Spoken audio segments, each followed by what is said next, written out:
ते जिब्राइल उस्ताद फरिश्तियां दा ओ नहीं सी जानदा इश्क दा राज की है।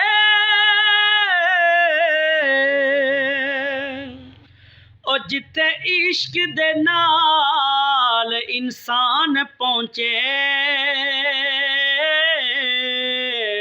ते भला अकल दियो थे परवाज किए।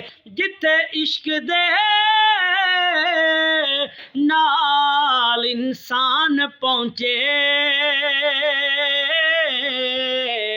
भला अकल दियो थे परवाज किए। ते गंज शकर फरीद दा पीर जाने ओ